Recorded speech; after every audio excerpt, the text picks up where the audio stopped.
Chapter 18 Monsters. It seems like the only thing royal about you is that you are a royal pain.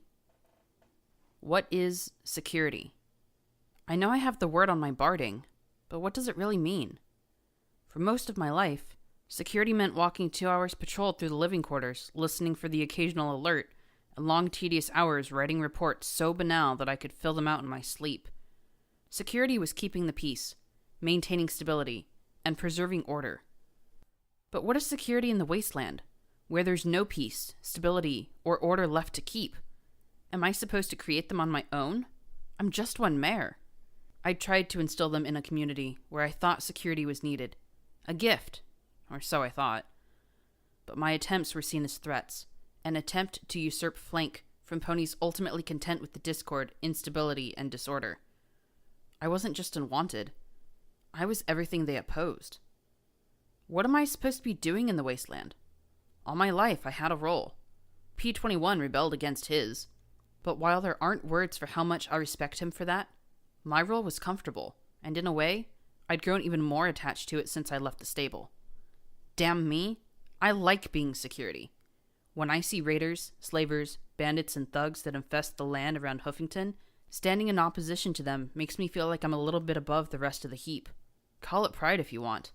But more and more, I feel lost. And through it all, resting in my pit buck is EC-1101, a mystery that I am simply not smart enough to solve. So what is my place here? Am I to simply find somewhere to call home and defend it to my dying breath? Chapel? Even Megamart? Those wouldn't be bad places to live. The question is, would I be able to close my eyes and cover my ears to everything beyond? What's better? To fight against the entirety of the wasteland and fail? Or to care for a small part and ignore what remains? How can I do better? The rain dripped in streaks along my glasses as we trudged along the road northeast towards Chapel. The fact that we were heading to one of the few decent places in all of the wasteland didn't do much to raise my spirits. That snide little suspicion was already whispering.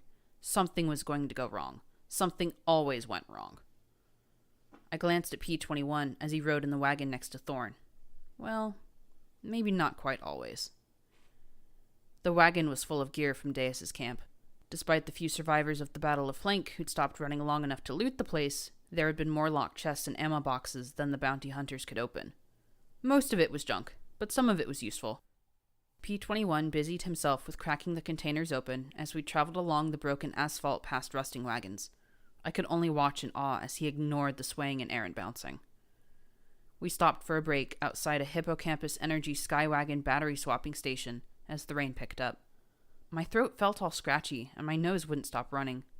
Thorn wasn't doing much better. Rampage busted some Sunrise sarsaparilla crates into fuel for a fire, and Roses started to boil water in an old coffee pot. P21 stayed in the garage, continuing to work. When he started on a heap of medical boxes, I nudged his flank. Let me try those? You can tell me what I'm doing wrong. I don't know why, but he actually smiled. Ugh, stallions are weird. What brought this on? Roses almost died because I couldn't open a lock. I don't want that to happen again, I said as I levitated a bobby pin out of his cardboard box. So tell me what I'm doing wrong so I can do better? I hated picking locks. I hated having a cold. I hated being clammy and shivery all the time. As unlikely as it was, I imagined Lighthoof somehow manipulating the weather just to make me miserable. It felt good to have some pony to blame. Still, I had to admit that this was nice, just laying side by side while I winnowed down his supply of bobby pins. A little farther. Now tap, don't twist. That's it. Almost. And snap. I thumped my head against the yellow case, loathing pink butterflies. Well, close. Unless there are healing grenades in there, I don't think close counts, I said with a sigh, sliding the box over to him. Sorry for wasting your time. He blinked, waving the bobby pin at me with his lips. Excuse me? He asked around the mouthful. With trying to help flank, I said, as I looked out at the pouring rain. If I hadn't been clueless and actually realized she was Caprice, I don't know. You think that somehow you could have magically made them good and deserving ponies? he asked with a half smile, arching his brow. When I nodded, he sighed and shook his head. Blackjack, I wish you were right. I thought that flank was... okay. Maybe a little too vice-oriented, but okay. But the ponies there made up their minds a long time ago about the kind of people they were going to be. You can't make ponies change just by wanting it. I know, I was stupid, I muttered. He thumped the back of my head, then opened the medical kit with a flick of his screwdriver. I don't know which stung more. You are optimistic, Blackjack. It's one of your best qualities. I wouldn't have tried helping them. If you were wrong, then some lousy ponies would luck out and get something they don't deserve. If I was wrong, ponies who needed our help wouldn't get it. Which sounds better to you? It did make a little bit of sense. I coughed, turning my head. I definitely didn't want to share my budding cold. So what's inside? I asked as I flipped the hatch open with my horn. The rotten egg stench hit me immediately. The healing potion inside was so corrupted by enervation that it had eaten right through the metal stopper on the bottle. 2 needles of Med-X looked intact. The bottle of filtered water, too.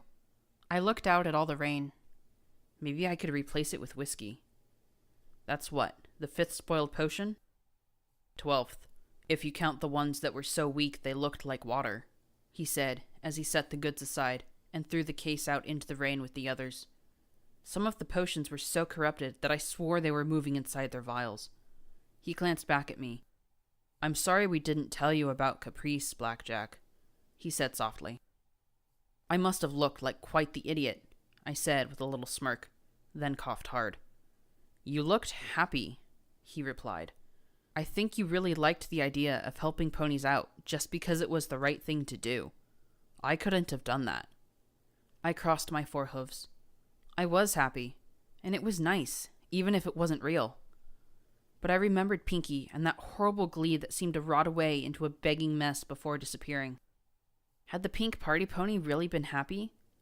I'd never seen a poster of her without a smile on her face. I looked at P21 with a little smile. So, what makes you happy? He blinked in surprise and then shook his head with a smile. This, he said with a sweep of his hoof. Rain? Picking locks? Everything. Oh, sure, there's a lot of it that pisses me off too. But I'm alive, Blackjack. I've spent every year of my life knowing that when I got that 21st dot, I was dead. I spent a year trying to think of a plan to escape, and now I'm out, thanks to you, he said with a smile as he looked down at me. I'm pretty sure that someday the wasteland might take that from me, make me bitter and disappointed, but right now I couldn't be happier. Then he chuckled softly and corrected himself. Actually, I would be happier knowing that 99 had ended its reproductive policy. I think so. I mean, with the Overmare dead and the attack and the stable's problems, they just can't keep going. I know Mom will get things in order, and then they'll have to come out. And if they don't, then when we have EC 1101 worked out, we'll go back and bring him kicking and screaming outside, I said with a smile. And will you be able to give justice to those that won't give it up? He asked before picking at a case with a tight, tiny little lock. I had no idea how he managed to open it up, but a stack of bright orange shells greeted us. They were each almost as long as my hoof, and I curiously brought out Folly and slipped one in. No dice. These shells were still a little too small. I sighed softly. I don't know. I realized that the only way to really stop a pony is to kill them, but I think that if I start killing ponies, even if they deserve it, I won't be able to stop. I turned the shell over and looked at him. Why didn't you kill him? He sighed, looking at his hooves. Because I really, really wanted to kill him.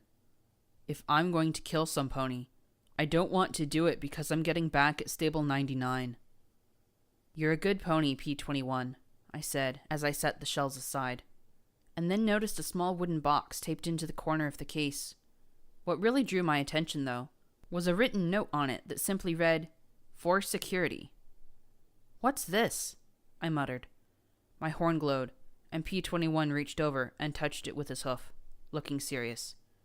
Okay, more serious than usual. The contact broke my concentration and set me blushing furiously. Carefully, He nudged the tape back and checked around the sides of the box. Then I saw the tiny wire connected to an adjacent explosive shell. If I'd just pulled the box, it would have yanked the wire, detonated the explosive shell, and all the others. I felt like I'd been plunged into a tub of ice water. He nudged the lid of the box open slowly to reveal a folded-up note and a glowing memory orb. These I carefully levitated out. Once the box was empty, he carefully lifted both box and shell and trotted out into the rain. I unfolded the note. Security cunt, I know it's you reading this. I know because any other fucker is blown to bloody chunks. That's good. This orb has a little message from me to you. Look at it. Don't. I don't give a fuck. But I want every bitch and bastard to get what they deserve. Especially you. Especially him. Especially me. From the pits of hell, fuck you, security. D. You can't seriously take him up on his offer, P-21 said softly as he looked over my shoulder. I hadn't heard him come back. Of course not, I said as I levitated the orb. This is probably some kind of death trap or something. I mean, I wouldn't really be dumb enough to do what he wants. Even I'm not that big of an idiot, I said with the most wide and sincere grin I could manage. I tossed the memory orb out into the rainy night. There. See? He relaxed a little. You had me worried there for a moment. Memory orbs from psychotic reapers are nothing you need to experience. He looked at the rest of the boxes, and then back at me. Why don't you head inside? I'm down to my last bobby pin. I'll go in as soon as it snaps. All right, I said, as I stood and trotted towards the door to the store, pausing to glance out at the rain. I didn't need his orb anyway. I don't want anything Deus can offer. Inside, the lavender unicorn boiled water inside a rusty coffee can. All her worldly belongings were in 2 ragged saddlebags, but among them was some kind of grass. Her purple eyes were scared to death of me, but her kid looked at me more curiously now that she was sure I wasn't going to hurt her mother. Rampage had found a sock and somehow fashioned it into a crude horn puppet that she waggled on the end of her helmet's spike. Glory brought me a coffee cup full of water that smelled of weeds. Roses made some tea. Tea, I muttered slowly as I took the steaming cup. I'm drinking a letter? Just drink it, Blackjack. It'll help with your cold, Glory said, giving my shoulder a nudge. I took a slow sip of the warm water that tasted like weeds had been boiled in it. Swallow, she ordered me as my cheeks bulged. But I couldn't swallow this disgusting slop. Do it! My eyes watered, and I gulped it down. Okay, it did help my throat, but... ugh. Glory relaxed a little. Now drink the rest of it. Can I put some Radaway in it first? I muttered, getting a dangerous look from the gray Pegasus. She'd swapped her uniform for regular black Wastelander clothes. I wanted to get her something a lot more substantial, at least on par with security barding, as soon as we reached Megamart. I sullenly drank the boiled weed water. She can gulp down hangover shots like they're nothing, but balks at tea? Rampage muttered softly, shaking her head. So, what are your plans? I asked Roses, as I set the cup aside and scrubbed my tongue. Take care of myself and my daughter, she said in a soft, hopeless voice. I don't know how I can do that, though. Without being a slaver, you mean? I said with a frown. She looked at me nervously and nodded. How the heck did you get into that anyway? I can't wrap my head around it. I was originally a caravaner. There were more villages back then, little stops along the Sunrise Highway, she said quietly, keeping her head bowed. One day, I was at this little village where they were about to hang a pony. Murder? Rape? I can't remember the crime anymore. She looked at her daughter, but the pink filly was captivated by the dirty little sock puppet. I thought it was stupid. He was strong and healthy, and the society always needed more workers, so I offered to take him off their hands for 100 caps. It was a win-win for them. They got paid, and he was taken away. I sold him at Elysium for 500 caps. After that, wherever I went, I kept my eyes open for ponies who were selling other ponies, usually criminals, or accused criminals. She closed her eyes and took a deep breath. It wasn't easy work. You have to keep slaves healthy and calm, or they'll get sick or fight. There were always raiders to worry about, pay for food and the like. One day, I came across a village that had been hit hard. Bandits, I think, since there was more stuff stolen than murder and cannibalism. There were 4 survivors. They were starving, so... She sighed and shrugged. You enslaved them, I muttered. And saved their lives, she added sharply. I know it sounds terrible, but most places take care of their slaves. Food, shelter. It's not a nice life or a long one, but it's life. If they work the slaves to death, then they have to shell out the caps to replace them. Roses shook her head. I don't know how operations like Red Eye and Brimstone's Fall can operate. They must spend caps out the nose to keep buying at those rates. It's insane. Money tends to make some ponies like that, Glory observed dryly. I have a kid, she said quietly. Flank may not have been the best home for her, but it was a home. I know what I did was wrong, but I had to do it. And would you do it again? I asked levelly. She shuddered and shook her head, but now I could see it in her eyes. She would do it again, if she had to. Hopefully you'll be able to find something in Chapel. A better life. I hope so, she said. Because if she didn't, she might try to be a slaver again. And if she did that, then I'd turn her into paint. I wondered if I actually could. Or would I just chicken out once again? Hey, Blackjack? What is that? Glory asked as she pointed a wing at the instrument case. I rubbed my runny nose and adjusted my glasses. Just an instrument. I don't even know how to play it or what it is. Then why bring it? I don't know. Why not? Glory smiled and arched a brow. Because it's the size of a tank? It's a contrabass, Roses said softly as she rose and walked to the case. She opened it up slowly and sucked in her breath. A very good quality contrabass. How do you know? I asked. I worked with the society. You have to pick up these little things if you want to get ahead with those ponies. I can even pretend to like opera around those folks, she said as she plucked a string, the note sounding sour and short. It definitely needs some tuning. She looked over at me and managed a shaky smile. I can show you some basics on how to play, in return for everything. I thought unicorns made their music through their horns, Rampage muttered. If they know an appropriate spell, and even knowing the spell they might not know the first thing about playing. I can make a sound like a flute and play a few tunes, but it's much harder to sound good. She looked at the sheet music. And if you want to impress the society, then you have to be good. I looked at the others, but saw only polite curiosity. Okay, but I apologize for bleeding ears, I said, as I lifted the bass with my magic and then stood behind it. Roses immediately smiled. What? You're holding it like an earth pony. You can just use your magic, she said as she lifted a sheet of music and flipped through it. Her own magic was barely strong enough to turn a page. This is the way that feels... right, I muttered, already self-conscious. Ugh, even Rampage and Thorn were watching. I felt a little weak in the gut. This was going to be terrible. I lifted the black-haired bow, pinching it behind my fetlock, and drew it across the strings, a smile rising to my lips at the note. Roses started. I guess it doesn't need to be tuned. She turned to the music and explained the notes and how each one corresponded to a position on the instrument. To my amazement, it came to me as easily as playing cards. You're certain you've never played before? Roses asked as every pony looked on. P21 came in, looking curious. He smiled at once. Well, I've made noise, but I've never actually played something. Looking at the music was like looking at a hand of cards. I could see each value between the notes, half notes, and quarter notes like different suits.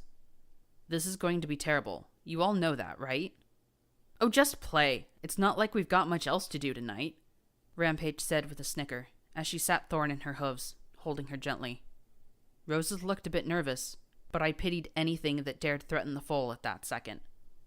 I looked at the notes, slowly. Relax. Don't worry about it.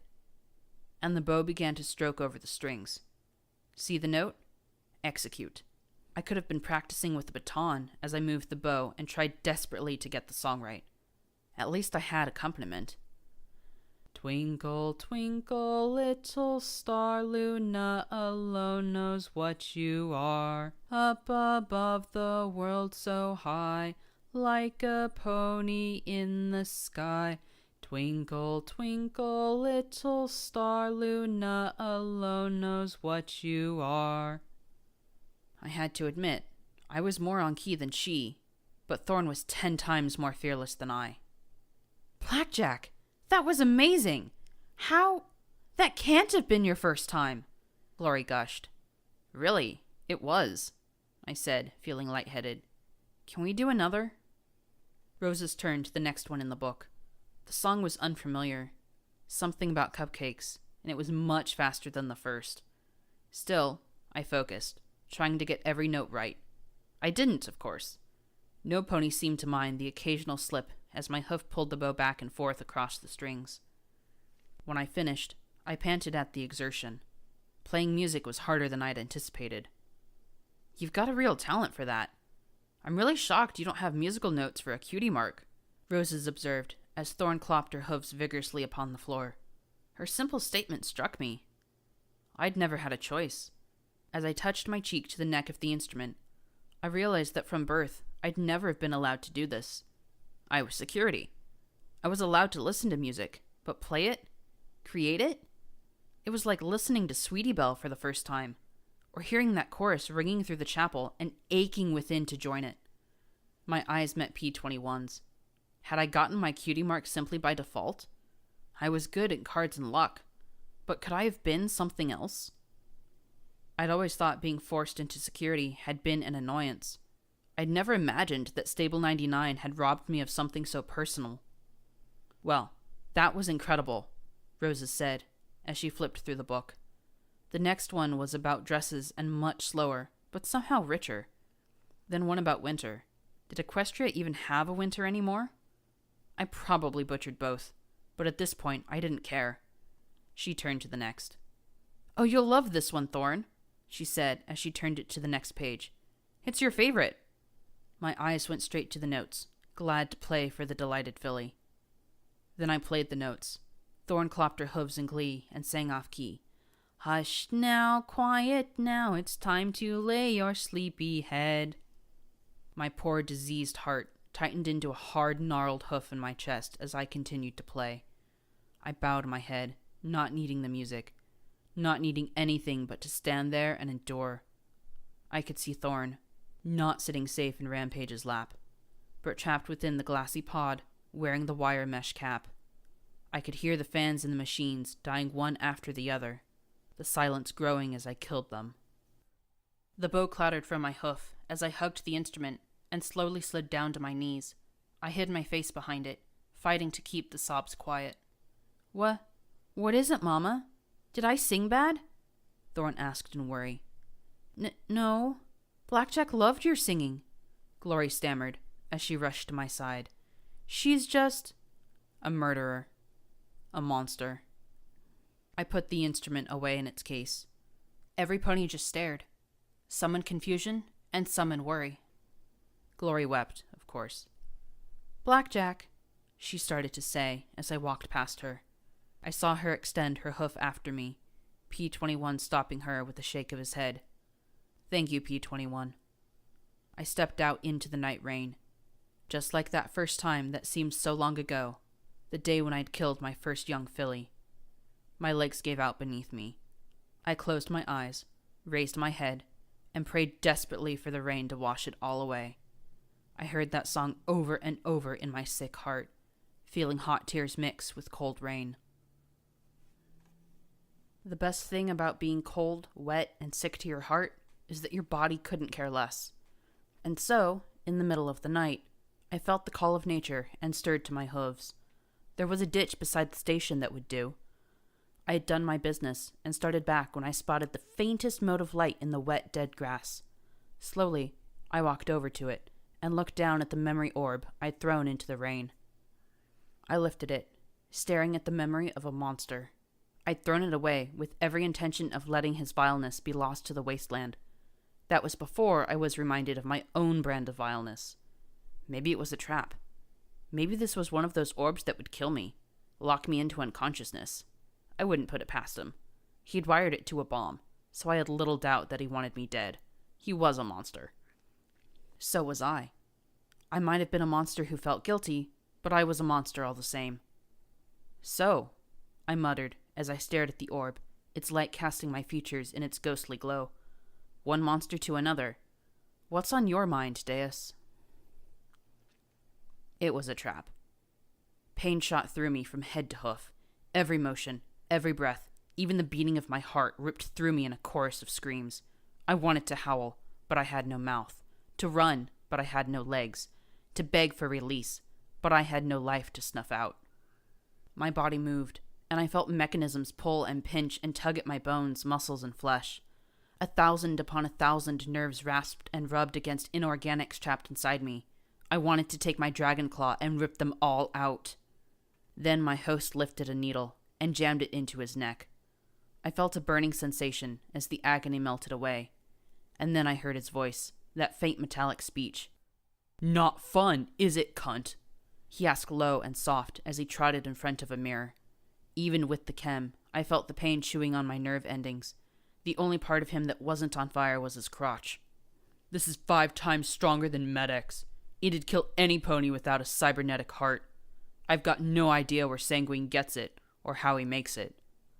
He stood in a tent before a broken mirror, holding the empty syringe before his eyes. This was my last fucking needle, cunt. Last fucking needle. His hooves came together, crushing the syringe. So as soon as I'm done here, I'm coming for you. Since you're listening to this, I'm probably dead. He took a deep breath. Thanks for that. Hopefully it was quick, but I wouldn't bet on it with my fucking luck. I'd never had a chance to truly look at him up close. Now I could see the raw, angry flesh around the protruding bits of metal, the way his eyelids had been ground away by the mechanical devices implanted in his sockets. I could feel how horribly heavy his body was, how the implants inside him tugged and twisted at his insides. So, I've got a choice. I want to fuck him. I want to fuck you. I really want to fuck you both, but if I had a choice, it would be him. So listen up. Sanguine does his business outside of Paradise, but he keeps a special lab north of the arena. Hippocratic research. He gave a little snort, but his smile melted away. Some pre-war technology place where he tries to make monsters, like me. He sat hard, and I wanted to scream as I felt something internal tear. He didn't even flinch. He didn't make me, though. I was always a monster. I just needed some armored organs for every pony else to figure it out. He looked at me with those ragged, torn eyes.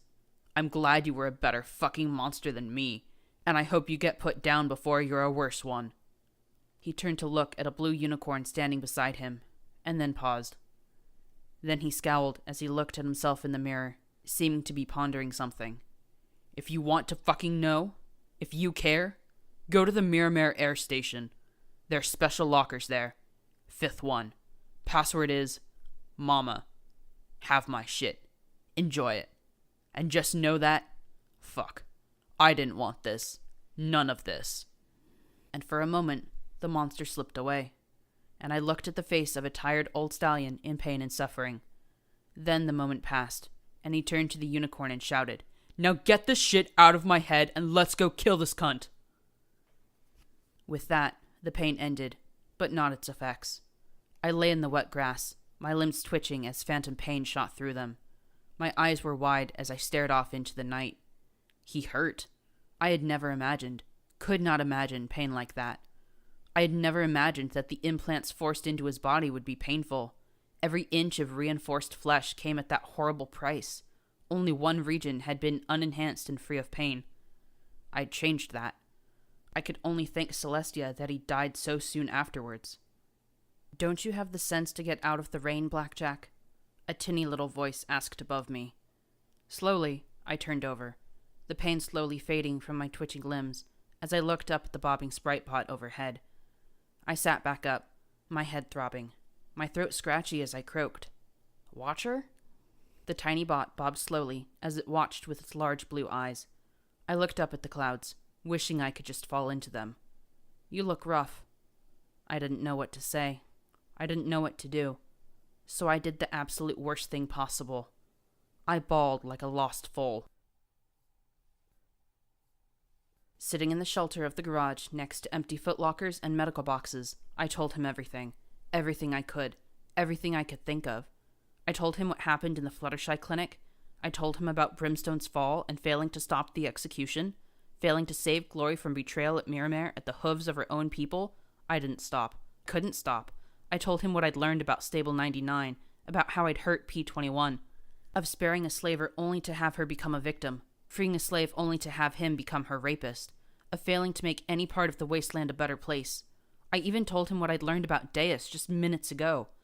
I stopped only because my inflamed voice gave out. For the longest time, the little robot just hovered there.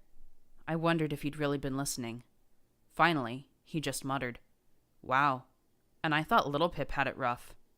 "Who?" I croaked. "Just another mare with a talent for diving headfirst into trouble," Watcher said with a dry little chuckle. "I've been trying to keep up with you and P-21, but you've been moving and running around all over Huffington so much that it's been tough. I guess that bounty doesn't make things easier. Am I a monster watcher? I mean, you must have seen monsters before, right? Watching?" He was quiet for far longer than it took to say, "Of course you're not." "I don't think you are. I've seen real monsters.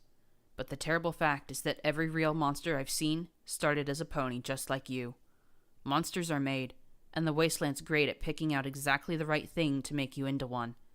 If it can't tear you down from without, it'll do it from within. If it can't get to you, it'll go after your friends. And if it can't hurt you, then it will try to make you so miserable it will destroy you." I hugged myself as I shook. I'm such an idiot to think I could do this. "No," he replied at once, and then repeated at a lower volume. "No, Blackjack. No. You are doing it. What you've been through, what you've survived, is amazing. It's more pain than a dozen ponies could endure, and you still haven't lost yourself. I wouldn't say there's no risk of it, but you've stuck by your friends rather than abandoned them. You still care, even to a fault. I know you see yourself and think that you're failing. Trust me, you're not. Not like me." "Like you?" I asked, rubbing my nose with a hoof and getting it all snotty. "I sit here watching the wasteland, hoping to help in the smallest way possible while I watch amazing ponies do what I can't." He let out a tired sigh. "And sooner or later they fail. But I just hope that one group might turn things around and make the wasteland a better place. Little Pip? You? The stable dweller," I added. "She's incredible. What she's done." There was a momentary silence, and then a restrained laugh. "Well, I hope she hears about the security mare someday." He let out a sigh. "I just wonder if I can trust you." "Trust me?" "Not you, personally. Well, not exactly." He paused, and I imagined him struggling for a moment. "I've seen so many ponies try and step up, only to be torn down. Some I've helped, others, I couldn't. But eventually, there's a point where they ask me to do something. Talking to a bot isn't enough. They want to talk to me in person, or have me do favors for them. And as much as I might want to, I can't trust them." He gave a soft sigh. "I think Little Pip's reaching that point. The questions she's asking, the things she wants me to do. I don't know if I can handle it if I have to tell her no, too." "Well, you're talking about it," I said with a small smile. "You told me so much," he replied, "and you don't seem to care who I am." "'Cause I'm an idiot," I said with a chuckle. "You want advice from a brain-damaged mare?" I offered. "If she asks, let her." "But I don't know who you are, Watcher. You might be DJ Pone3, Sanguine, some pony else messing with me, and I really doubt I'll find out. But you've been trying to keep ponies away, and it doesn't sound like it's working for you." I closed my eyes. "Sometimes, if you really are a friend, you have to prove it." "I know, but it could destroy everything," he muttered. "Or maybe it could be exactly what you need," I said, then turned my head, coughing and hacking. "Please be aware, this advice is coming from the most unqualified and reckless pony in the wasteland. I don't even have the sense to stay out of the rain with the cold, or not to look into memories left for me by my most hated enemies." There was a long silence from the bot. "Maybe. I'll think about it." I imagined he sounded skeptical. I would be too, with advice from me. Then he chuckled. And in return, let me give you some advice. Get in out of the rain, Blackjack. I know your friends are worried sick about you. With that, the bot chirped and bobbed away, playing a marching song. Definitely not something I could play on the contrabass. I rose to my hooves and walked slowly to the door. Despite myself, I felt a little better. Hearing those words from Watcher had cheered me up a bit. I started back towards the door inside, my body finally separating out the pain that was mine from the pain that was Deus's. It still wasn't happy with me. Just as I reached the door, I spotted something at the edge of the dead trees. Maybe my eyes hadn't quite sucked up enough radiation. Maybe what I thought I saw was just my imagination. Princess Luna was standing there, watching me. Of course, given my head, clearly this was just some sort of hallucination. I rubbed my eyes hard, and when I looked back, she was gone. Back into the depths of my subconscious, where she belonged. P-21 looked up immediately, as did Glory. Rampage lay on her side, snoring like her Ripper weapon, with Thorn in her hooves. Roses looked pensive. I sat down between P-21 and Glory, and she immediately gave me a hug and pressed her hooves to my brow. I can't believe you were out there for so long. You're running a fever.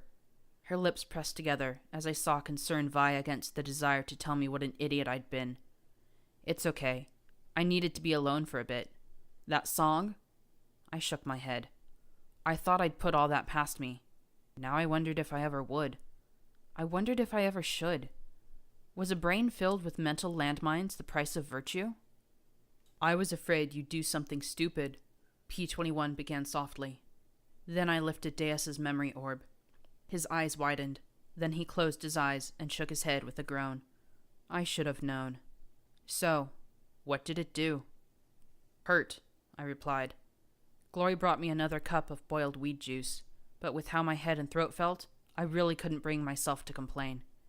I held the drink between my hooves, looking down at my steaming reflection. Did you know that Deus was in agony?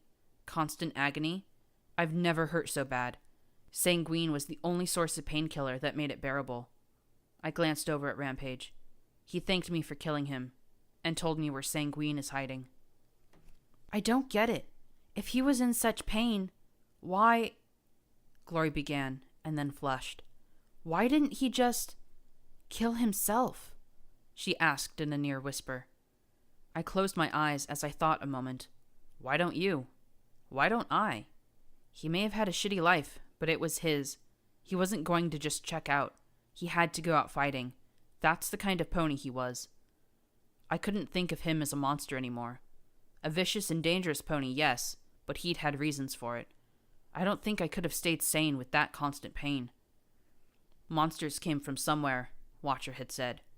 I might not be able to save them, and I might not prevent myself from becoming one, but I could at least give him a little sympathy. After all, he'd been a marauder. Once. Continuing down the road in the morning, I had to admit I was feeling... rotten. Okay, my head was 2 sizes too small for my brain. My throat felt like I'd scrubbed it with a wire brush, and I had green snot oozing out my left nostril. Still, I was better than last night. Thorn had apologized in a near-constant stream since she'd woken up and found I had returned, and I could only assure her over and over that it wasn't her fault the song made me cry. It was a very good song, I promised her. I managed an hour before Glory ordered me into the wagon with P-21 and Thorn. Since we'd gone through half the locked boxes from Deus's camp before exhausting our bobby pins, there was enough room for me. We listened to DJ Pone 3 as the rain continued to drizzle. I smiled, thanking the stable dweller for recovering brand new Sweetie Belle recordings. Rampage trudged along, eating her occasional menthol and poking fun at Glory, P-21, or me. We were getting close to chapel, and despite myself, I found I was looking forward to seeing Priest and the Crusaders again. Even the catmonger would be welcome. So, in case you've been living under a rock or have a rock for a head and have been listening to Redbeard Radio, it looks like there's been one heck of a fight on the streets of Frankfurt. On one side, a motley alliance of thugs and gang ponies under the Pecos out for revenge, and on the other, a wicked band of bounty hunters working for the Reaper Deus. What were they fighting over, you ask? Why, the head of the security mayor, of course. You may be asking yourself which side of this terrible clash came out on top. Did the Pecos manage to get back for security's help with freeing Brimstone's fall, or did Deus finally get his mayor? DJ Pone3 gave a hearty chuckle.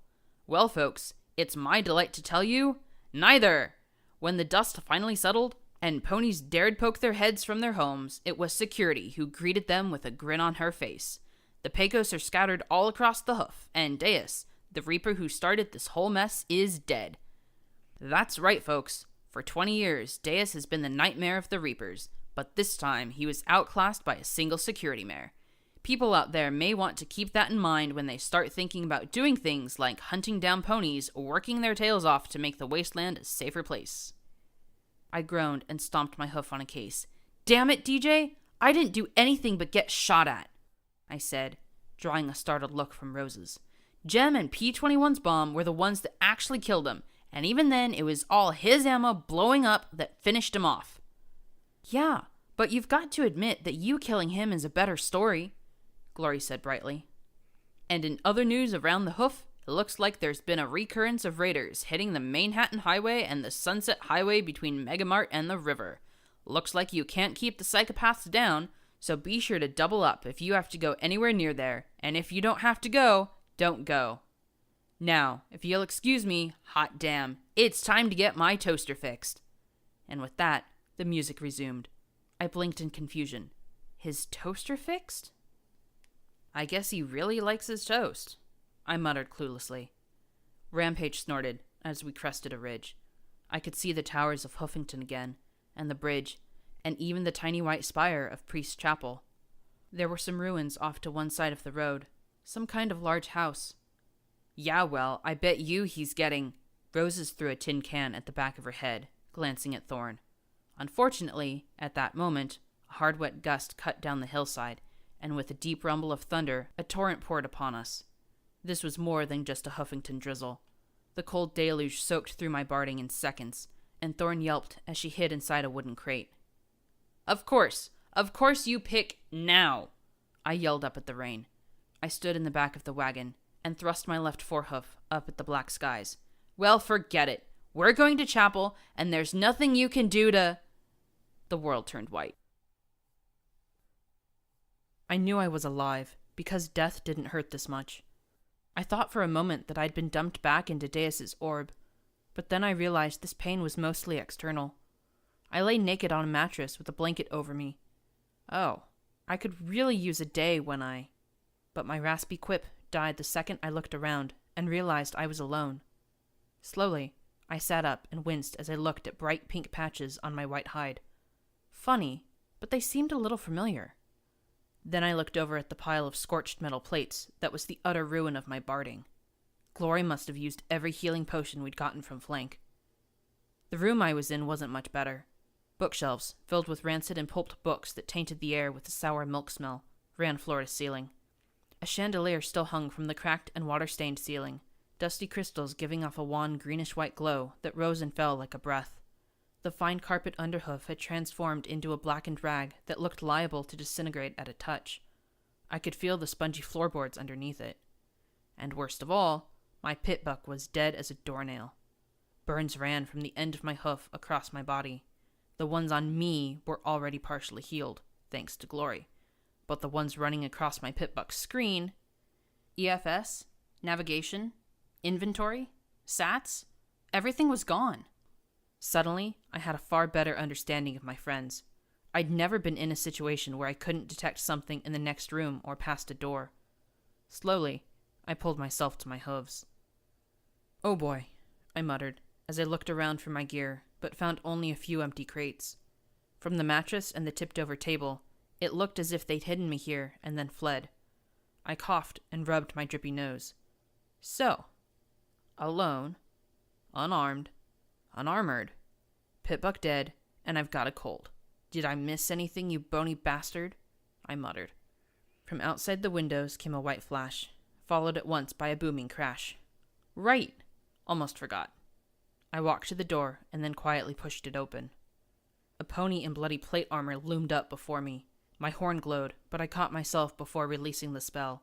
It wasn't a pony, just armor. The metal had transformed into an almost solid piece of rust. It had clearly been posed in the rearing posture. I let out my breath. The hall, if anything, was in worse condition than the library behind me. Sandbags were stacked in barricades across it with pony remains crumpled behind them. Of course, their weapons and barding were all long gone. I moved as silently as I could, knowing that eventually I'd hear one of my companions, if they were still alive, added a fatalistic portion of my head. I found myself missing the old card-shuffling bastard. This would be the perfect chance for him to read my hoof with some cryptic clues. Then again, as I passed beneath a mold-spotted oil painting showing a grinning white unicorn stallion, the place was creepy enough already. An inequine scream tore through the house, making my mane stand nearly straight on end. Okay, my heart did not need to hear that. Finding friends and getting the hell out of here. Now. I heard something moving on the far side of a door. The steps were slow, heavy, and relentless. Now I knew that opening that door was a bad idea. I knew that that wasn't Rampage strolling in a corner, but I also knew that there was a chance that one of my friends might be trapped inside. I opened the door, the hinges creaking as it swung. The pony within looked as if it had been cooked far too long on a stove. Its once elegant dress now hung in tatters upon its frame, blending with the flaps of hide dangling off its body. Its dull green eyes took one look at me, and it reared with a scream that sounded like it'd have stripped the flesh from my throat if I tried to echo it. I activated SATs and... The charging ghoul rammed into me as my routine failed me. I barely had time to fire one magic bullet into the ghoul's chest before it was upon me. Without SATs, I couldn't fire magic bullets quickly and accurately enough to have them do any good. Jagged teeth gnashed as the monster lunged hungrily, jagged hooves digging into my unarmored hide. Its unnatural strength bowled me onto my back as it snapped at my neck. I had one saving grace. The reinforced casing of my pitbuck rammed through broken teeth and knocked the ghoul back. My horn glowed as I flung anything and everything into its face, distracting it long enough for me to get to my hooves. I reared up, smashing the dead pitbuck against its head again and again as hard as I could. Finally, its skull burst like an egg, splattering me with clammy, partially rotted brains. With a sigh, it slumped down into a heap, and I took a few seconds to finish smashing its head. Finally, I slumped, looking at the still twitching undead pony before I sneezed and blasted snot all over it.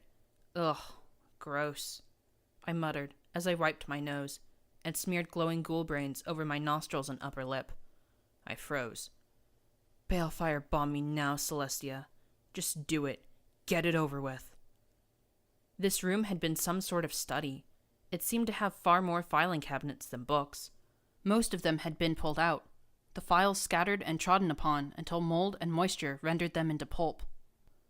The ghoul still had a trio of bobby pins in her mane, as well as half a dozen bottle caps embedded in her hide? Huh? There were 2 other ponies, but they were long dead, their formal wear rotten and threadbare. Liar had been painted across the wall in black. No, never mind. Not paint. Oh boy, my mane was crawling, and I could feel the scissors snipping at my... I smacked my forehead into the wall as the tremor started. No, we are not thinking about that now. The skeletal ponies did give me something useful, though. I left the study with one of their thigh bones in my telekinetic grasp. The next room was empty, save for decaying stuffed beasts and things I hoped were beasts. That one looked more like a sand dog from Mariponi's memory. As I started to leave, something caught my eye. Was that? Yes! The room wasn't quite empty after all. Built into one corner was a gun cabinet. It was locked, which meant that it probably hadn't been looted already, but...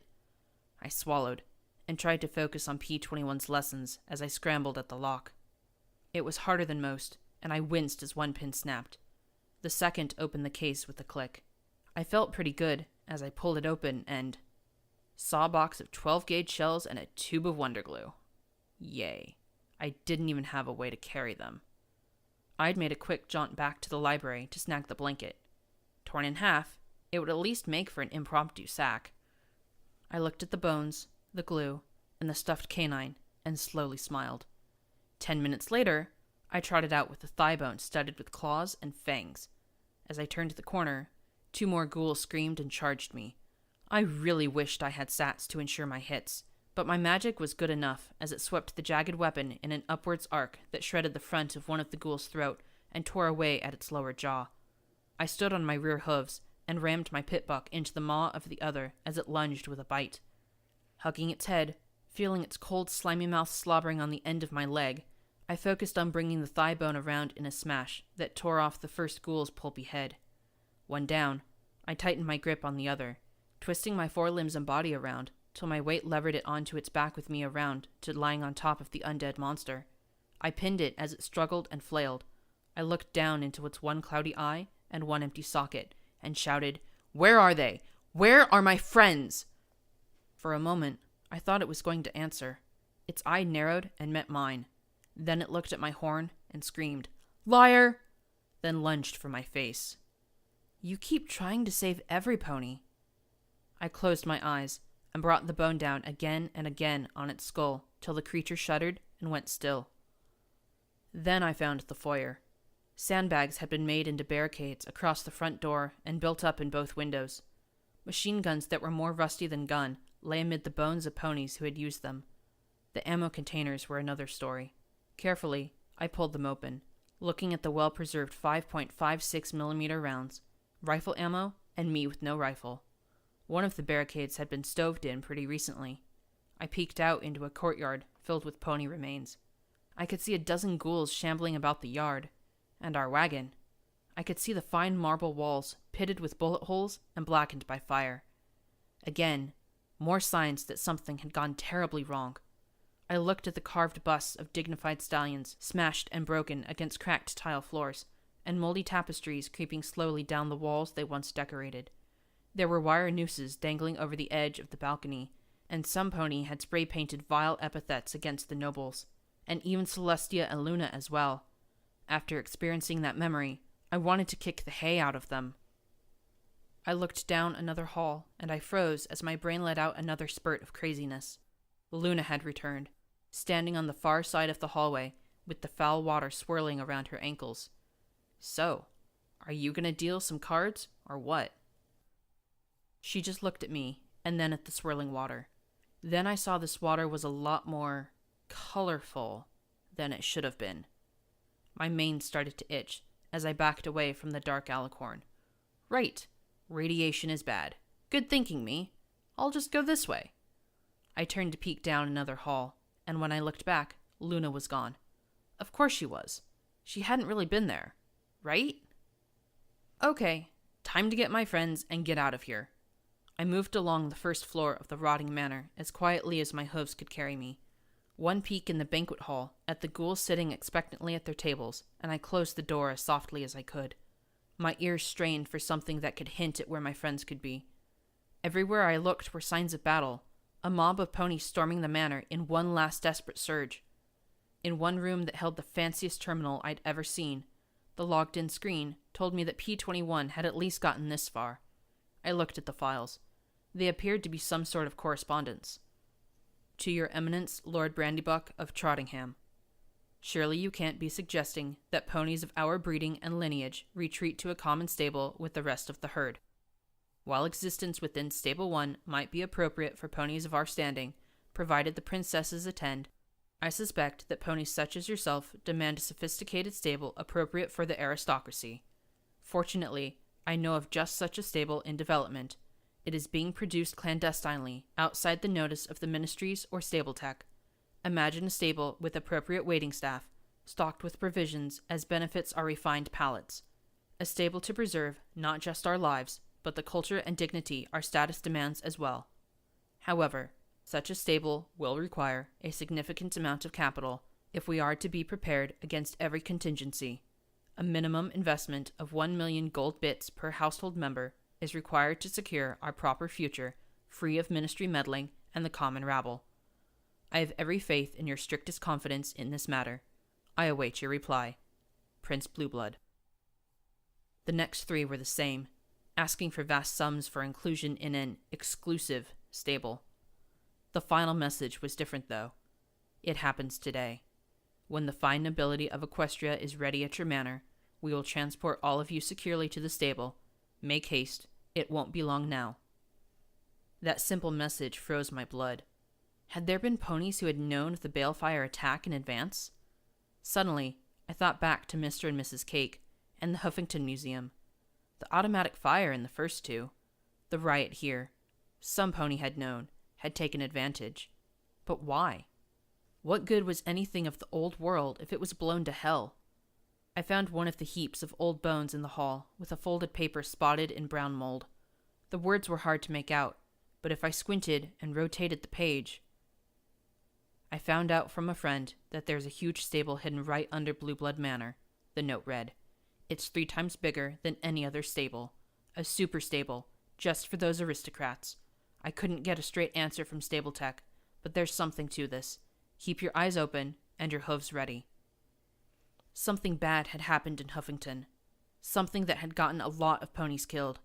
But why? And for what? I slowly looked over the decayed manor, the torn-apart rooms, the desperate fighting by the aristocrats and their guards. And worse, why did my mane itch like mad the more I thought about it? My hoof for a shotgun. Trying to bash and ram these ghouls to death? Or re-death? Or whatever killing ghouls was? Had me exhausted. Of course, that might have just been the cold that brought every ghoul in earshot whenever I coughed or sneezed, which was frequently. Why couldn't I be trapped alone and naked while healthy? The first floor offered little. I found evidence of glory in the form of pink heaps of glowing dust and of P-21 in a few fresh detonations in the hall. Some ghouls that were crushed and dismembered had to be the work of Rampage. Whatever had happened to my friends, they at least had their weapons. I found new, annoying, nagging clues. An auditorium with weapon turrets and destroyed robotic sentries, and a lot of dead aristocrats. A makeshift gallows off the foyer, a skywagon that had been dropped into a conservatory, smashing through the glass, scattering its load of yellow barrels, and littering the room with pools and splashes of rainbow-colored goop that had crept to every inch of that wing of the manor. Oh, forget my shotgun. I'd give anything for my pit buck to be working. But first, I needed a kitchen. Not just because I was hungry. I tried to stay as quiet as possible as I trotted past the banquet hall and down into the adjacent disaster area. Instead of my eyes, I used my ears. The kitchen had flooded with rancid water that had become a kind of soup of spoiled rot. Pausing and listening, I heard the slow gait of a ghoul. Or 2. Or 3. I was on my 4th thigh bone. 200 years in the Huffington damp did nothing to help preserve these remains. If I was lucky, though, the kitchen would have something more substantial. Then my ears twitched. Taking forever. Really, how does he expect me to create masterpieces in these conditions? The voice sounded like a rattled cup of rusty nails. Carefully, I poked my head around the corner and looked around with my amber gaze. A large ghoul stood patiently before a stove, apparently unaware that it had long since stopped working. I took one step into the muck filling the kitchen, and his remaining ear twitched. He turned surprisingly quickly and looked right at me with yellow eyes. A cleaver and a carving knife levitated around him. Who dares trespass in my domain?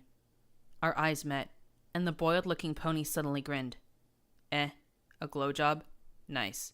He finally hired some quality waitstaff for poor Cookie. I see him all the time on ghouls.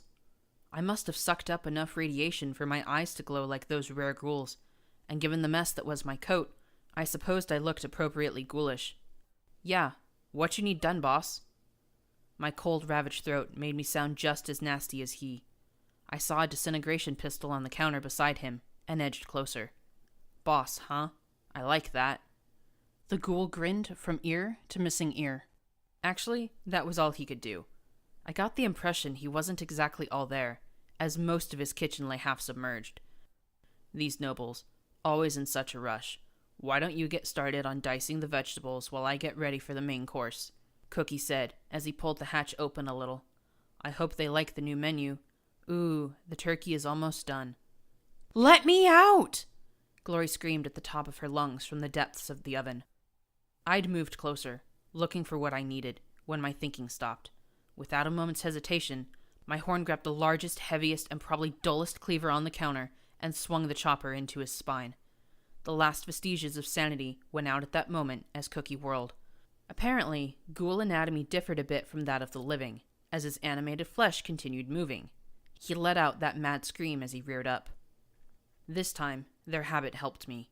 In that second, I yanked out the chopper and brought it sideways through one of his rear legs. Despite the rusty edge, the weight of the blade was enough to cut clean through the limb. He fell back against the stove, and I was on top of him, trying to keep him pinned as the chopper fell again and again. Finally, it finished cutting through his thick neck with a solid thunk, and the massive ghoul fell still. "Glory!" I shouted, yanking open the stove and looking into the tiny space. Her pinprick pupils stared back at me as she lay there, curled up in the stove.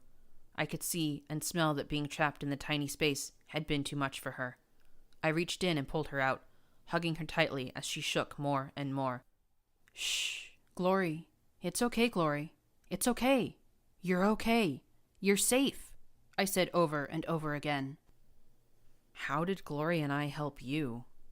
Finally, the shock broke as she sobbed into my shoulder.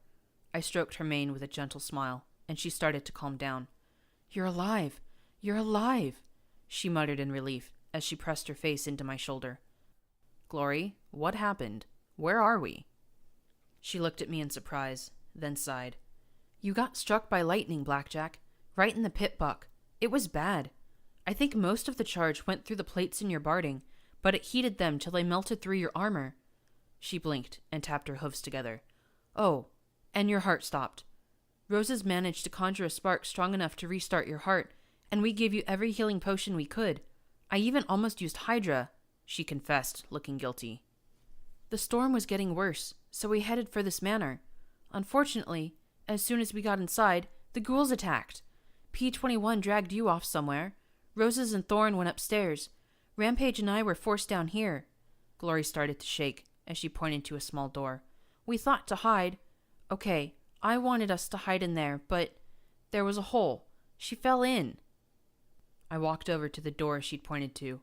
The little alcove was just big enough for 2 ponies. "What hole?" Then my hoof felt the rusty edge. There had been a metal lid, but it hadn't been up to holding the weight of the Reaper's armor. I think it's a well," I said as I looked at the still water.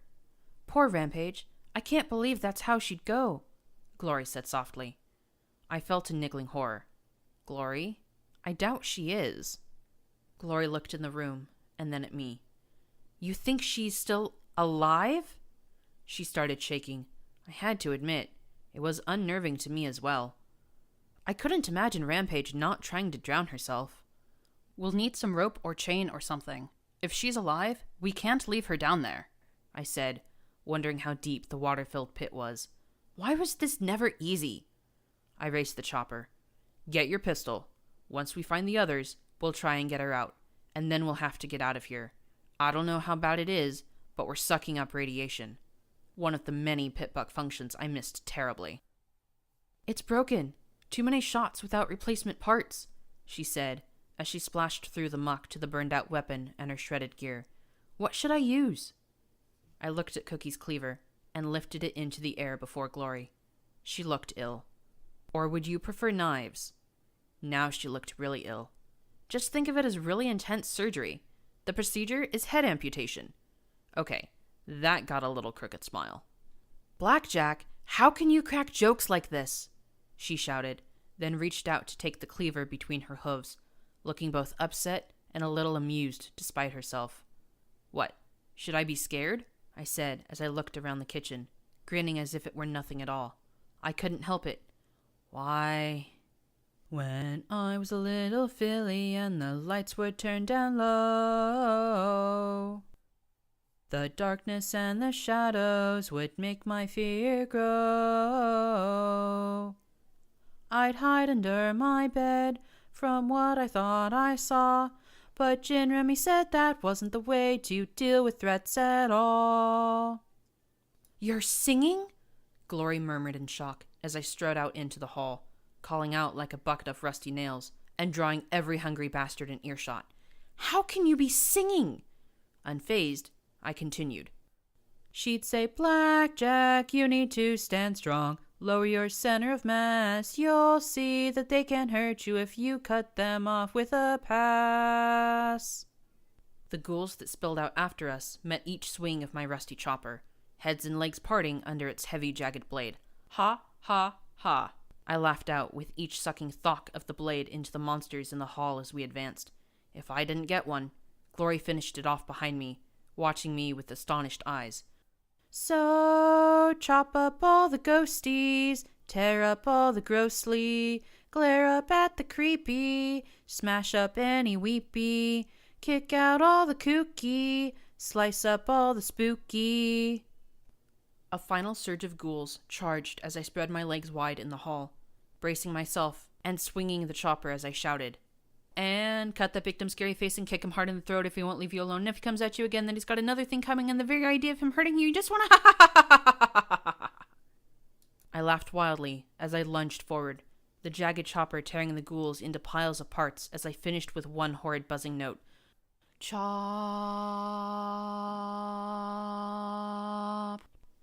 With my last swing, the head of the last ghoul arched over my back to land at Glory's hooves.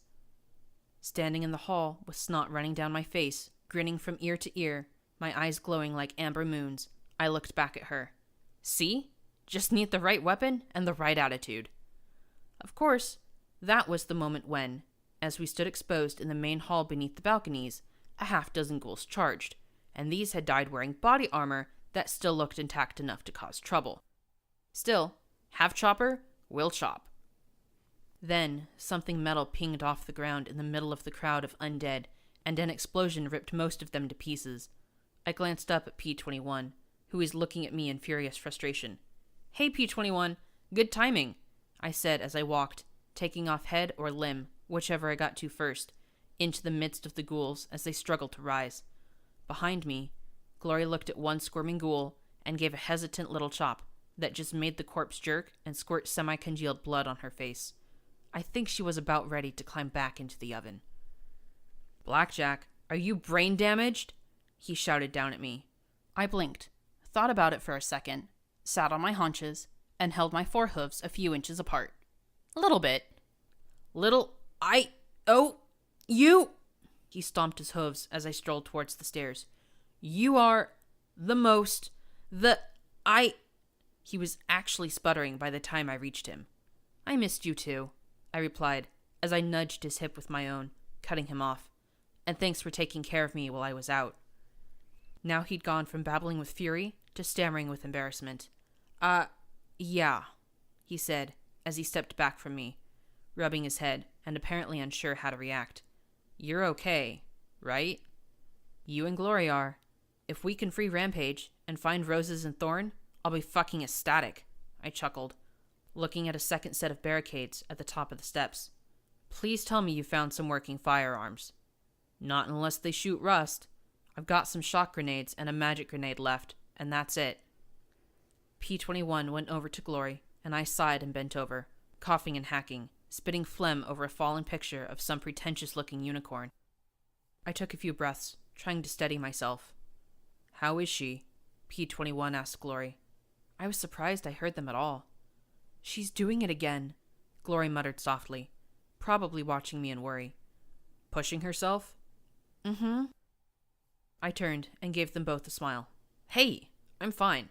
I fought Deus. A head cold is nothing, I said, as I rubbed my sweaty brow with the hoof. Oh, goddesses, how I could use some buck right now. Come on, let's find Thorn and Roses. I looked at the 3 second-floor wings. Have you checked them all? All but that one, he said, nodding his head at the barricade before us.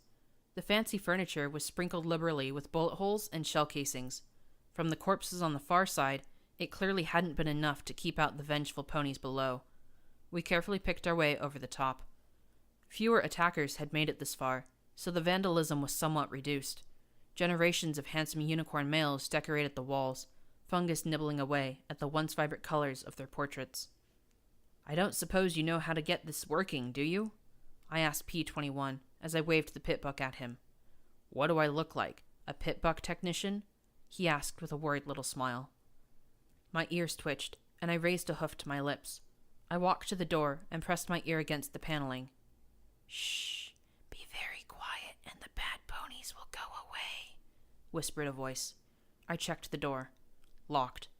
I stepped aside to let him at it, 2 bobby pins later, the lock opened. I knocked on the door. The pair stared at me in shock. "Bad ponies don't knock," I said before opening the door and stepping inside. A nursery. Oh, sweet Celestia full of grace. Don't make me fight ghoul foals. The bright colors were faded, the edges of the room sporting faint decay. The toys had definitely seen better days, and the books, for all the care paid to them, were clearly on their last legs as well. Sitting on a soft couch was a surprisingly young ghoul mare. Her decayed teal wings spread out to protectively hug the dead pony children around her. She wore a faded and threadbare nurse's uniform. "Please, don't hurt the children," she whispered softly, her cloudy eyes following me warily, along with the gaze of the dead foals. And one live pony. Thorn rose out from under her wing. "No, Miss Harpica, this is a good pony. This is Miss Blackjack," she said softly, as she wiggled out of the cluster and gave herself a shake before she smiled up at me. "Are you okay, Miss Blackjack? You don't look so good." She then turned to face the other ghoul foals. "She got zapped by lightning." That was apparently quite impressive. I didn't feel so good, to be honest. I hadn't healed fully from my zap. My coat was scratched all to hell, and to top it off, I felt dead on my hooves. Well, relatively. "Yeah, I'm just a bit sick." The foal slipped off Harpica's lap and moved to different sections of the nursery to play with the toys. There was something disturbingly methodical about their play. The actions weren't done out of joy. The children played because they had always played. The rote behavior was all they knew. Harpica stood, and the undead Pegasus approached with a nervous look. Miss? If it pleases you, miss, may I suggest a rejuvenation potion? Or I could try and summon the nurse for you. Things have been such a mess since, well, the bad night." Well, a restoration potion would be wonderful, but she was already trotting over to the medical box. I didn't know how to explain that by now the potion was likely so much sludge. She returned with a vibrant purple bottle. I took it from her, staring at it dumbfounded. "Is something the matter, Miss Blackjack?" "I guess there aren't any innervation fields here," I said, smiling and glad to finally get a break. The restoration potion soothed delightfully as it went down my throat, its magic restoring and regenerating my aching body. The wonderful sensation tickled from horn to hoof. Despite the exhaustion and the sickness creeping through my body, I found myself oddly refreshed. Glory looked around the nursery. Harpica? What happened here?" "Oh, well, you see, their parents came here expecting to go on a journey to someplace safe. It was a bit of a festivity, you see. Quite the to-do. I really wasn't a part of it. My place was here with the children. However, I understand there was some problem with the sky carriages being late. The guests all became very nervous. And then there was the most horrible flash. And another. And another. The guests were all terribly upset with the good master." "I'll bet. He seems an easy pony to be upset at," I muttered. The ghoul's cooked meat-colored cheeks creased faintly as she fought to hide a smile. Then it faded. "There was a problem down at the door. Apparently many ponies from the surrounding towns and villages came here thinking there was safety. They claimed the good master had a stable built below the premises. I thought it quite odd. If he had such a thing, why wouldn't he have gone inside? But the ponies, they were convinced that safety was within. Then the fighting began. Master Vanity came by and offered to help me escape, but—" She looked at the ghoul foals with a sad smile. "But I was hired to care for the children till their parents returned for them. I couldn't leave them." I felt a chill rush through me. Were all Pegasi so loyal? Without really thinking about it, I put a hoof across Glory's shoulders and hugged her closer to me. Finally, there was a great crash, and soon after that, the fighting stopped. It became very quiet. I peeked downstairs and found the sky wagon and the dripping barrels. I felt quite odd. When I returned, I think I had some of the stuff on me. We've been waiting since then." She looked at the foals and gave a little nod. "They've all been quite well behaved, even with—" She glanced at her ghoulified flesh and sighed. "Waiting for what?" P21 asked with a sad frown. Harpica just gave a little smile and shrug. Then I blinked. "Master Vanity?" She nodded slowly. Yes, the good master's younger sibling. Her lips curled in a fond smile. He was quite kind. Then she immediately blushed and added, Not that I'm thinking above my station, miss. I believe he had his eyes on another Pegasus Oh dear, now I'm gossiping. I'll lose my position.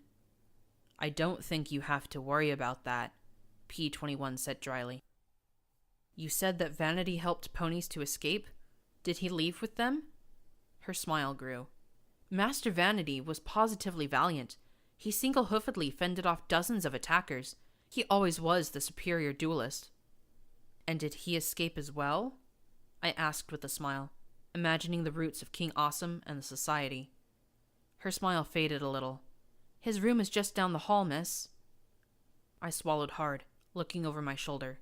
He's still here? The suddenly stolen Pegasus nodded once. We'll be right back. Blackjack, what are you doing? P21 asked as we stepped back into the hall. He was a marauder, one of Macintosh's marauders, I said with a little hop on my hooves. He might be able to tell me about Macintosh and Maripony. He might eat your face, P21 suggested. That sobered me. Then he needs to be laid to rest, I muttered softly. We carefully checked the other doors for some sign of Rose's, though I liked to think that Vanity was protecting her like he had the others that terrible day. The bodies in the hall were arranged in odd crescents. We came upon 3 more roaming ghouls, their guard livery rusted into plates on their undead hides. Finally, the last arc of slain foes lay right outside a pair of double doors. I swallowed, wishing that I had my EFS and could have some clue if he was hostile or not. Finally, though, I sighed and knocked on his door. No response. Not good. I swallowed and tried to open it, but it was locked. You know this is a bad idea, P21 muttered before he knelt and started to open the lock. You didn't see him. He's a hero. A real true war hero, I said, nearly bouncing on my hooves in eagerness. When the lock clicked open, I opened the door slowly and stepped into a room lit by a flickering magical chandelier. Dust covered every surface, and the lack of tracks on the carpet dashed my hopes of finding roses in here. A huge canopied bed was draped in fine sheets that stirred faintly at our passage. Then I spotted him sitting before a desk. He was lying back in his chair in that odd fashion that I occasionally assumed, his eyes closed, his hide in surprisingly good condition despite being a ghoul. Oddly, he still possessed his slightly faded emerald mane. Vanity?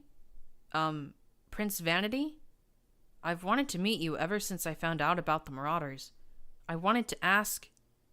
My voice faded away as I saw he hadn't moved. My horn glowed, and I gently brushed the dust off his features. No facsimile of life lingered in his dull eyes, nor had his skin sloughed away. He sat in perfect repose as he had for 2 centuries. Black powder lay thick over his lower limbs where it had pooled and spilled. In his lap lay a silver picture frame. Ever so carefully, my magic reached out and brushed the dust away. Jetstream grinned up at me, with a faintly blushing and awkward-looking Vanity sitting beside her. They both looked so young in their brand-new uniforms, he dressed in purple and she in blue. P21 opened the desk drawer, making me jump. What are you doing? Seeing if he has anything useful, like, say, a gun? I hated to admit it, but he was right.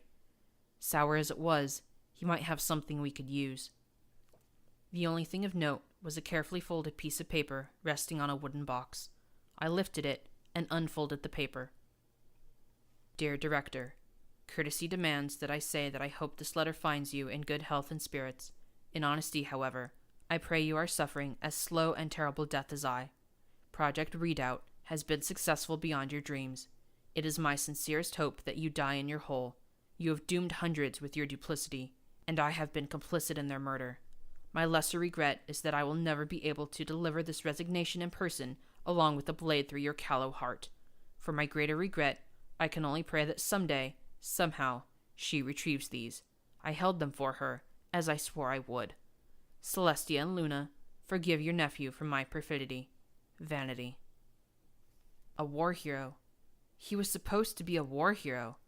I hadn't imagined him to something else. Project Chimera? Project Eternity?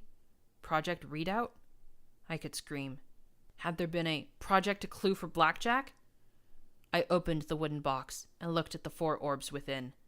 One had been smeared with blood, the black streaks marking it the most recent. No blackjack.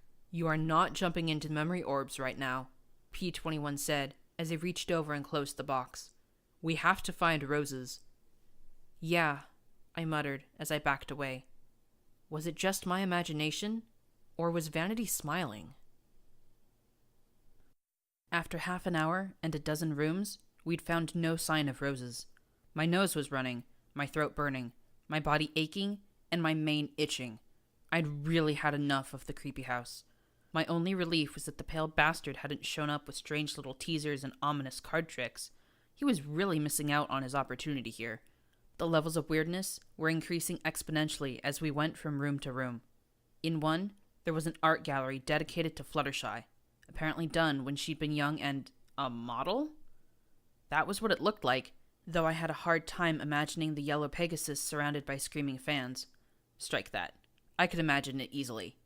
There were also pictures of a younger, lighter-haired unicorn who bore a striking resemblance to Rarity. Sweetie Belle.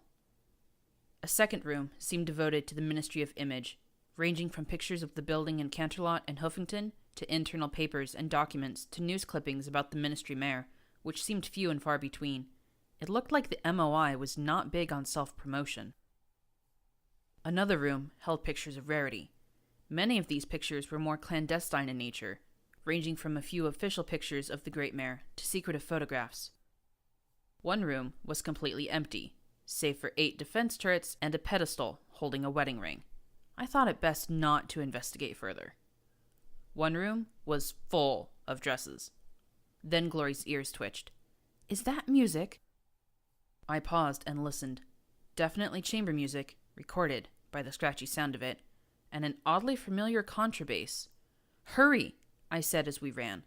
The double doors were blocked, but I could see through into the decayed ballroom.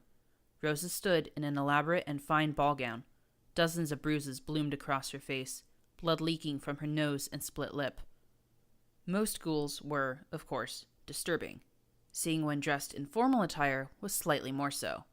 However, the stallion's cheeks had rotted away clear to his ears. His lidless eyes transformed his entire countenance into that of a monstrous mad horse. Grayish-brown mane stuck out in tufts along his spine down to his threadbare tail. I could only hope he was insane. I could not imagine existence with such features. Strike that. I really hoped he was sane. And nice. And had saved Rose's from some other source of injury. From the look of terror on her face, I doubted that. Now, he said grandly, his boiled-sounding voice booming over the scratchy recorded music. He gestured to a silk rose in a small jar. Say it right! He took a deep breath and gestured to himself, his breath hissing through those horrid vents in his face. Well, hello. I am Prince Blueblood. Oh, sweet goddesses, did he just waggle his eyebrows? Did the pony that once bragged the war would only last a month hit on a beaten unicorn? In what universe did alicorn princesses have to die while this thing was allowed to persist? And I am Rarity, Roses whispered. No, he shouted, reared up, and slammed his forehoofs into her face. As she lay there, sprawled and quivering, he knelt and then said in a softer voice, Oh dear, you've fallen. Let me help you back on your hooves. His magic hauled her upright. The three of us shared a look, and immediately started to tear at the desks and boxes blocking the door. Please, let me go, Roses begged, sobbing as she slumped. I have a daughter. Let me go back to her, please. No, no, no, Blueblood screamed down at her. She doesn't have a daughter. She was supposed to have sons, my sons, but she didn't. She wouldn't. She dared reject me. Didn't she know who I was? I would have made her a princess. I would have made her everything. He then levitated a sword off the table beside him. Now, dear lady, I pray you, say it right. Roses looked over at us, trying to break through the doors. Just another minute or two, and we'd be through. And I am Rarity, Roses said in a shaky voice. She looked over at the fake flower. Oh my, what a lovely rose. I think he was actually trying to grin. Too bad it was already his default expression. Why, you mean this rose? He swept it up, held it in his jaws, and then neatly slipped it into her hair. It goes lovely with your eyes. Roses gave a shaky smile as Blue Blood lifted his hooves and held her shoulders. Did I say it right? Are you happy now? His voice rose higher. Are you happy now? Are you? Are you happy? He screamed in her face. Did I do it right? Yes! She screamed in desperation. Liar! He roared, plunging the sword into her chest. You always lie to me! Roses! I screamed as I hacked at the last barrier blocking the door. From down the hall roared a mare. Move, Blackjack! I turned in time to see Rampage, lacking armor and dripping wet, racing down the hall towards me. I barely had time to leap aside as she rammed into the barricade with enough force to crash through the wardrobe blocking the door. Blue Blood gave a long-suffering sigh as he twisted and withdrew the sword, muttering, Wonderful. Peasants. You bloody animal! Screamed Rampage as we followed in behind her. The ghoul simply raised his sword before him with a bored expression. At the last moment, he stepped aside, the sword flashing in her path. With a thump, her head went rolling across the ballroom floor, her body walking ahead a few more feet before collapsing. Such rude interruptions, he muttered. Then his eyes landed on me, and they brightened. Sweet Rarity, have you come to reconsider my offer? I've come to kick your ass, I screamed, as I brought the chopper around in a sweeping arc. He jumped over the jagged edge with shocking ease. I didn't care. The sight of Roses stabbed through the heart, and of Rampage's head lying there with a slack, confused expression, fueled me to destroy this monster, especially before I started to care about it. No! He yelled as his sword feinted around my wild blows and chops. The tip sliced into my hide as he adopted that hissing voice of horrid geniality. You are supposed to say, Sweet Prince Blue Blood, of course I accept your proposal of marriage. That is what you are supposed to say. He hissed through those gaping teeth. Then we live happily ever after, like we're supposed to. I swung the chopper around as I bled, my wilder swings gouging out chunks of moldy dance floor as I struggled to get clear of his blade. His fine steel grated and rasped against the heavy edge of my own weapon as we circled each other. Worse, as effective as the chopper had been against mindless ghouls that charged recklessly forward, it was painfully useless against his darting and slashing saber. He danced away from my awkward swings and around me as if this were a ball, while the tip of his blade sliced and nicked my exposed limbs and hide. For all his pomposity, 2 centuries had clearly been long enough for him to get really good at slicing a pony up. Maybe some magic bullets would work? The first glowing cone of force smacked into his torso instead of his face, and didn't seem to faze him at all. And the second, he actually dodged. Without sats, I could barely hit him with them, and it looked like they wouldn't even hurt him, even if I could. As much as it galled and terrified me, I didn't know how I was supposed to beat him. I'd say Rarity had you pegged perfectly, I said as defiantly as I could, panting as blood pattered under me. He was standing with alert poise, not even looking at all tired. As ravaged as his body was, none of it was due to me. You don't deserve a mare like her. I am a prince. Do you have any idea how difficult it is to find a princess that meets the proper standards? He said grandly, as he looked down at me with that mocking, endless rictus. I would have made her everything. Her children would have had the blood of alicorns in them. His voice rose more, and I'd hoped he'd make some mistake I could exploit. And why? Because I refused to eat her friend's carnival fare? Because I didn't want to walk through a puddle? I am a prince! There are expectations of me that she could never understand! I watched Glory move around behind him, but with contemptuous ease, he whipped the tip of his blade at her. She dropped her cleaver and fell back, pressing her hooves to the left side of her face. His voice dropped back to a calm hiss. Something peasants like you, and she, could never appreciate. He advanced for the kill. I would have made her glorious. She made herself the mare that she was. She didn't need you for anything. I charged again. He ducked his head under my desperate blow as his sword flashed. I knew that feeling. I knew it all too well as I fell on my rump, my forehooves hugging my gut as I felt my insides threatening to spill out once more. Oh, please don't vomit in front of this thing. I could only barely keep my magical grip on the chopper, as his sword floated around and pressed to my throat. "She didn't need you," I whispered softly, shaking as I felt myself near my limit, the blade starting to slice into me. "Of course she didn't. No pony did. But I needed her," he hissed softly. "Hey, Prince Asshole," P21 shouted from the doorway. "You need this?" he asked as he held up the wedding ring and then set it atop the green magic grenade. He flicked the stem away and ran, dragging Glory with him. "No!" Blue Blood screamed as he ran toward the ring and the grenade. The flash of magic disintegrated most of his face, his chest, and his sword, sending him back towards me, one eye still focused on me as his corpse was cooked for real. "Rarity," he gurgled in his throat, extending a hoof towards me. Blood dripped over my squeezing hooves as I looked down at him. "I'm not Rarity," I said as I raised the chopper with all my focus above his smoking neck. "But even if I were, the answer would still be no." And the heavy thud of the cleaver echoing across the ballroom reinforced that. I slumped to my side, feeling the disturbing sensation of my blood spilling and my guts trying to slither out of my abdominal cavity. "Nice job," Rampage said with a grin, as she looked down at the decapitated ghoul. I stared up at her pink eyes and scarred hide. I looked over at her severed head. Her thick red mane hung in tangled curls around her striped body. P21 looked even more astonished. Glory, however, was still curled up tightly and shaking, clutching her face as tightly as I held my guts. "He cut off your head," I groaned. She just looked at me with a smirk that didn't reach her eyes. I got better." I'd like to say that I marched triumphantly out of Blue Blood Manor, but the fact is that they dragged me out on the bloody dress. P21 and Harpica brought out roses covered in a dusty sheet. Rampage fetched her armor from the bottom of the well. I didn't exactly want to know how, and obliterated the few remaining feral ghouls outside around the wagon. The rain may have been miserable, but at least the lightning had let up. From the blackened trees around the manor, going inside had been the right thing to do. I didn't anticipate sharing the wagon with 13 foals, however, dressed in their prim cloaks and summer hats against the weather.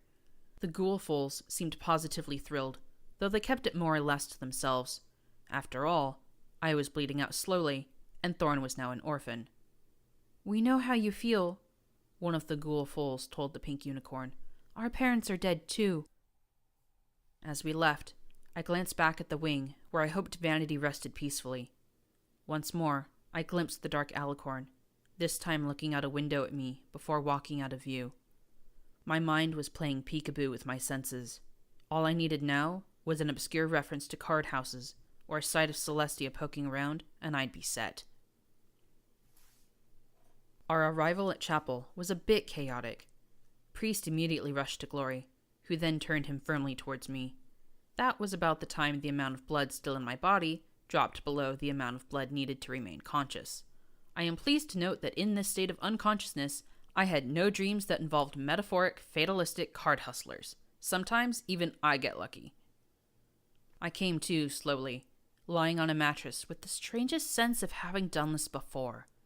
It was the same cellar as last time, only now there were 2 IV racks that held a slow drip from a blood pack, another from a pack of Radaway, and one of Med-X. My entire torso was wrapped in healing bandages. I might have been put out with Scalpel for working with Caprice, but right now, I could really use her healing contraption. "Hey," a tinny mechanical voice said above me.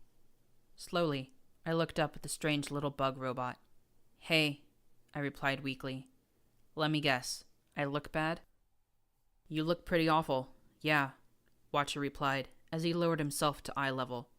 "I heard you killed Blue Blood. I didn't even know he was still alive." "He was too obsessed to die. Even at the end, he wanted the one mare who told him no," I said, shaking my head with a groan. "I think he wanted a second chance with her, but had to win." I shook my head a little. I feel sorry for him. "Well, I was going to mention this to Little Pip, but I think I'll have to save it.